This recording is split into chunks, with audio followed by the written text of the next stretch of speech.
This is a Flying Cow production.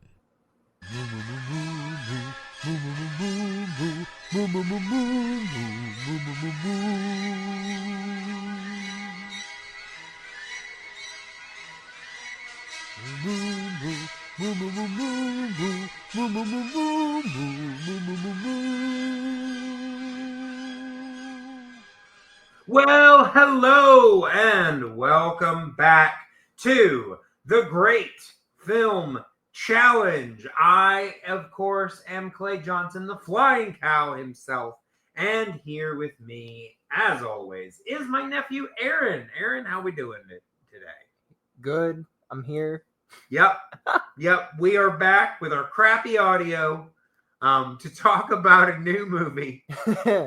If you skipped our Off the List episode, we once again apologize that it's been so long. Our schedules have been crazy. I moved and we're in a different location. And for some reason, our microphones decided not to work. We're still trying to figure that out. But that is the reason for the sound. So, you know, we're working on it. Hopefully we'll sound better somewhat soon. Probably soon. But right now we got a movie to talk about. Really? Yeah. Fancy that. I mean, you know, I thought about just pressing record and, you know, letting us just talk, you know, about nothing. Yeah. But you know, we did watch a movie, so I figure we'll talk about that. Yeah. But yes, if you listen to the Off the List episode, you know, but if you didn't, you don't. We had to change our plan. I think the last thing we said is that we would be talking about Stand By Me. Well, it has been about 2 months since we recorded, and we still have not had the chance to watch Stand By Me. No. But the movie that we did watch is the film that we will be talking about today, and that is 1987's Dirty Dancing. This is a romantic drama dance film. Let's see, directed by Emile Ardolino. And let's see, the music was by John Morris, Eric Bulling, and John Barnes. And it stars Patrick Swayze, Jennifer Grey, Jerry Orbach, Cynthia Rhodes, and of course they don't put her name in the opening thing here. Kelly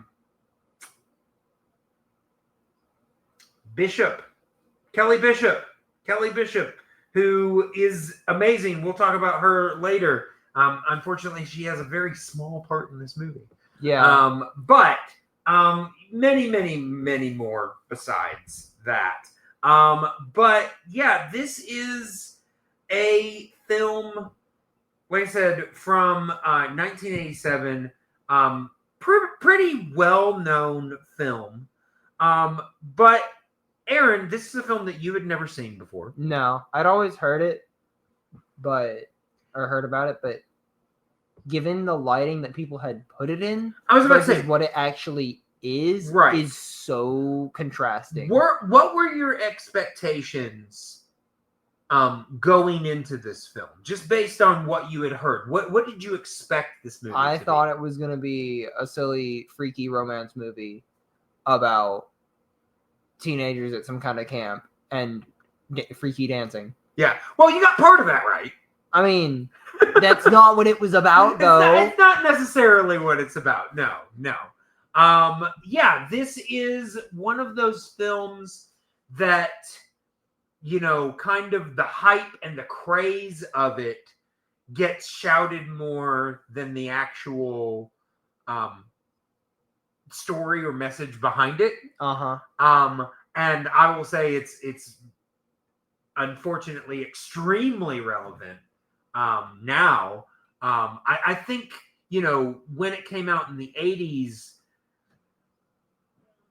the kind of the underlying theme that a lot of people forget to mention, Roe v. Wade had already passed. And so, not to say that it wasn't somewhat, obviously contentious but it wasn't in the same light it was when this film was depicted.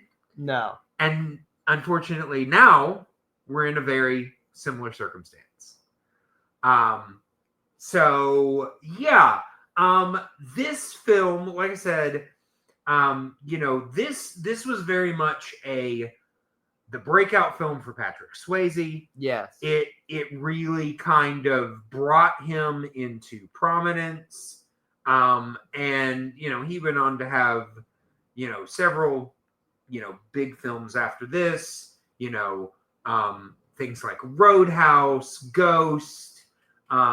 He really kind of, he'd been in things before this. I'm pretty sure he was in The Outsiders. But this is when people really kind of remembered him aside from anything else. Before, he would just be, important parts of an ensemble or something like this or like that. But after this, Swayze could open movies. Yes. And they would do well. And then, of course, you've got Jennifer Grey, who broke out a little bit from this film, but not as much as you might think. She plays pretty much the lead, Baby, as everybody knows her as. But Baby, Frances Baby Houseman. Swayze plays Johnny Castle. Yeah. Which is a created name if ever I've heard one. I mean, yeah, you half expect him to be in porn with a name like Johnny Castle. I don't know. But then you also have the late, great Jerry Orbach as Jake Houseman, Baby's dad. I want to see him in other things just because I don't like that character. See, I honestly find the character of the dad as very interesting because you've got to think about the time that he's that's what I mean. Living in. If you're paying attention to my openly enough displayed opinions in literally any other episode when a character like this comes up, I think you should get by why. But like as a character, but interesting. As a person, I think not for the time in which he's living. Not only do I think that he is a kind and loving father, I think that for the time, he's actually rather progressive. He is a bit. Because let's just, get to it. This film is about a girl who gets not taken advantage, but she gets manipulated by an asshole, and she gets pregnant, and she's a dancer. She doesn't have this, isn't the direction she wants her life to go. Yeah. So, and this film is set in, I think, the 50s or 60s? 63. Okay. Wow, you remember that. Yes, you're right. The summer of 63. So, her options are rather limited. And she is basically told that somebody knows of this doctor.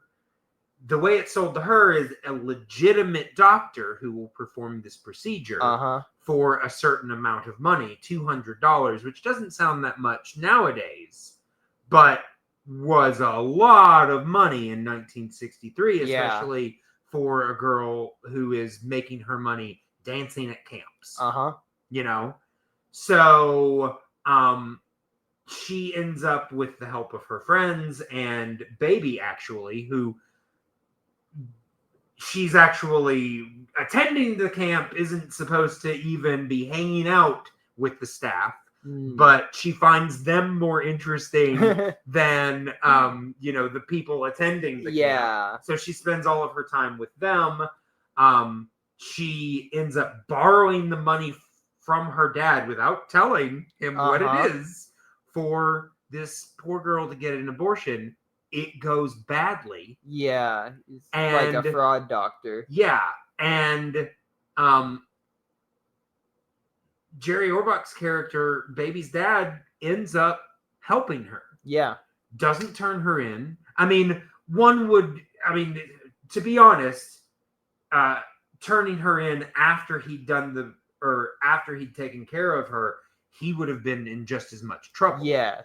But he could have chosen to just, call the cops on her there and then. He chooses not to do that.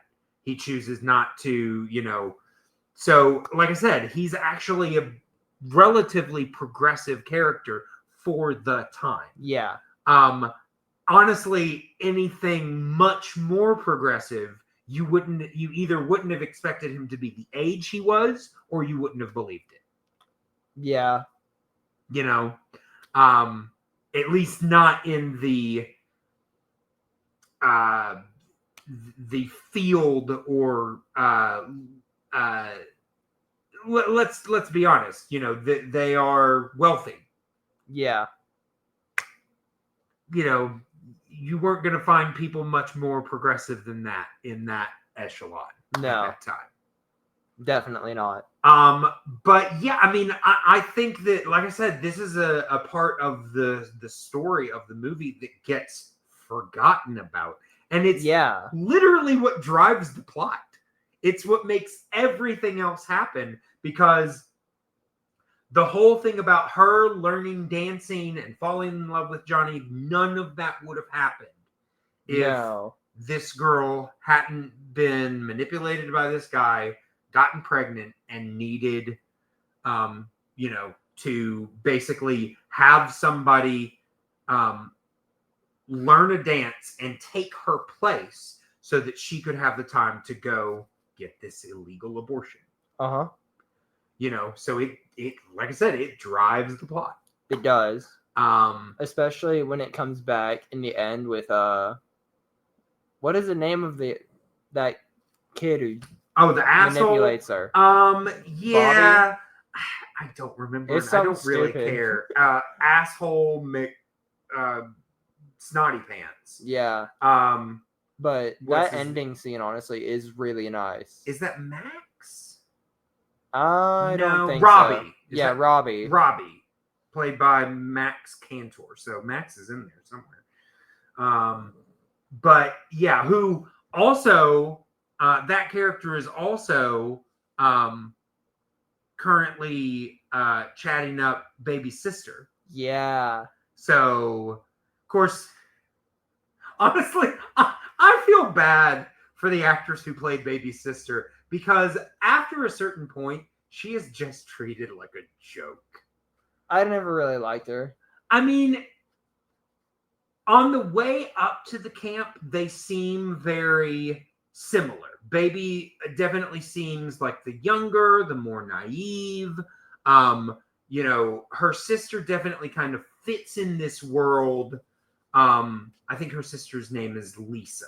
Yeah. Fits more in this world. So she actually seems a little bit more mature. But as Baby kind of finds her own path and matures in her own way, Lisa is kind of, you could call it dumbed down. You could also call it revealed for who she really is. Yes. Because she becomes more silly and more, as Baby is, finding out of exploring herself and her own identity, and, fighting for, these people to be treated fairly and for this girl to be taken care of. And all her sister is interested in is this guy who does not intend good things for her. No. And getting married and all this other stuff. But like I said, at a certain point, she just becomes like it's one thing to paint her in that light and for her to be kind of tragic. Yeah. You know, the things that she's actively seeking are actually the things that are the worst for her. Yes. But what I think it really starts from the talent competition on. We see her practicing for this talent competition and she's singing. It's so bad. She doesn't need to so be up there. like comically bad. And we see her sing like 2 or 3 times. Yeah. And every time it is just played like, isn't this girl a moron? And it's just like you start to feel bad for her. I did kind of feel bad for her. But yeah. I do. So we've talked about, you know, what kind of what is expected of this movie, what it actually is. What do you think about this movie? What are your thoughts on this film? Overall, it's honestly pretty good. Mm-hmm. I really like all the scenes that we get to see of Johnny and Baby working together and learning. Okay. They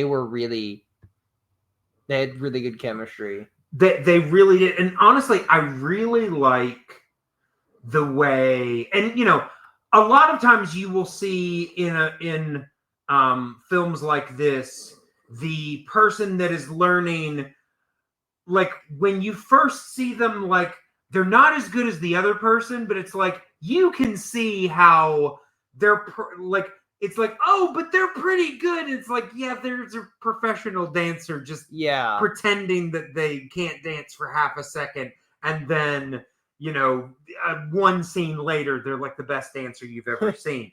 I like the way this is done, where Jennifer Grey, number one, when she first starts, she is not a dancer at all. And even by the time she ends, she looks so much better. But I also see she's still not a professional dancer. She still struggles, and it's like realistic, and I really like that. It's done so well. There's also the atmosphere of the movie itself. Mm-hmm. It not just the actors, but everything else that is set up how it is. Right. Really helps the idea of this is at a camp the whole time. I mean, I love the other staff characters. Yeah. Like they add so much. Even in the background too. Yeah. And like even the character that early on presents himself as a possible love interest to Baby, but she quickly sidesteps him. I can't even remember his name, but he's like the son of the guy that runs the camp. Yeah. And he's an absolute sleaze. And he's also boring. Boring as crap. Like honestly, I mean, you know, the phrase is apt. It'd be more fun watching paint dry. Yeah. Because he's just so full of himself and convinced that because of, you know, his daddy and his money and that he is the most interesting person in the world. Just ridiculous. Yeah. But yeah, it's I really like the way they play with the shades of these characters. Yeah. They just feel so real. And like I said, there is a character in here, her mother, Marge Houseman, played by Kelly Bishop. And here's the thing. She's a very small role in this film. Honestly, I thought that was kind of weird, honestly. Well, she number one, she barely speaks until like the end. Yeah. And then when she does finally speak, it's when at the end of the talent show where you know, Johnny has been fired, but he decides to come back so that Baby can dance and basically show everyone who she really is. Yeah. And Dad goes to kind of stop her, and Mom stops him. Yes. And she actually has bits of dialogue that honestly are so good that I'm just like, I would kill to have a full scene between Kelly Bishop and Jerry Orbach, just having this, and they do have a small conversation. Yeah. But I'm like, I would love to have seen more of this character. Like, I mean, Kelly Bishop, if you've ever seen the show Gilmore Girls, you know how amazing Kelly Bishop is. Mm-hmm. She is an amazing actor, also an amazing dancer. She was in the original cast of, I'm pretty sure, a chorus line. Like, she was a professional dancer on Broadway. And just absolutely phenomenal. And I do feel like putting her in here is a nod to that past.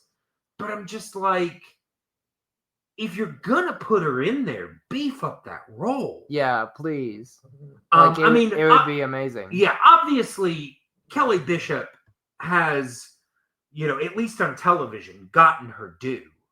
But, I think this is one of her biggest films, and she barely gets to speak. It's just frustrating, is what it is. It's frustrating. But yes, is there anything else? I mean, you mentioned the things that you liked about this film. Were there things that you didn't like? Things that weren't really your favorite? Not that I can think of. No. I mean, I did think that it was really good. Mm-hmm. It's not like my favorite movie ever, but Sure. It is still a pretty damn good movie. Yeah, agreed. All right. Well, then we are going to go ahead, and I'm going to let you guys know how you can get into contact with us. Of course, you can contact us on all of our socials at The Flying Cow Pod. You can also email at theflyingcowpod@gmail.com. Make sure to like, subscribe, all those things. Let people know what you think about us. Let us know what you think about us. And we will continue putting this out. Now, Aaron, I think I meant to have this conversation with you off mic, but the mic's going and we're talking. So we had discussed a couple of different things for what we wanted to do for our next film. So I'm going to ask you now, do you want to, I know we had discussed, I mean, as we are recording, we are in the beginning of October.